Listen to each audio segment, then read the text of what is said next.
En fait, la Chambre de commerce a, je vais parler pour l'industrie, qui est donc ma délégation, euh, elle a pour vocation déjà en premier lieu d'aller chercher les entrepreneurs qui souhaitent s'installer sur le pays d'Arles, de les aider à investir, éventuellement de leur trouver des contacts, des investisseurs.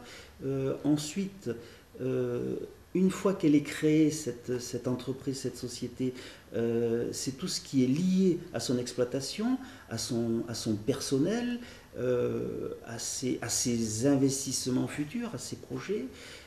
Mais n'oublions pas aussi que la trame et l'origine de ce pays d'Arles, c'est les entreprises existantes et qu'il ne faut surtout pas oublier. Comme nous disait ce monsieur Maury, qui est le directeur de Provence Promotion, en règle générale, c'est la règle des 80-20. Il y a 80% d'entreprises existantes qui prospèrent, et puis il y a 20% d'entreprises qui arrivent. Tous les jours, on apprend des entreprises qui viennent se créer.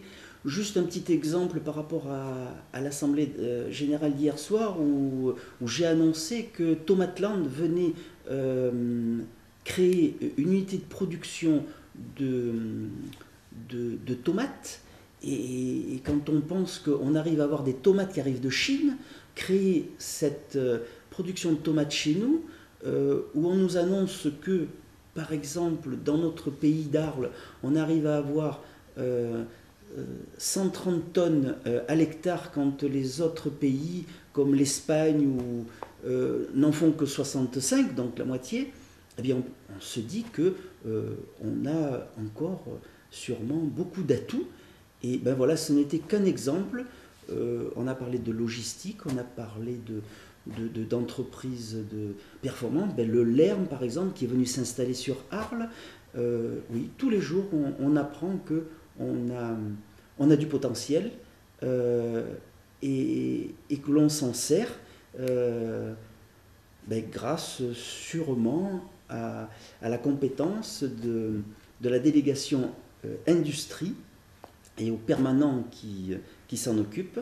Je citerai pour mémoire par exemple Philippe Hurdebourg qui en est le directeur et qui permet de faire rayonner la Chambre dans notre pays, même dans le sud de la France, comme étant une chambre de commerce et d'industrie dynamique, même si c'est une des plus petites.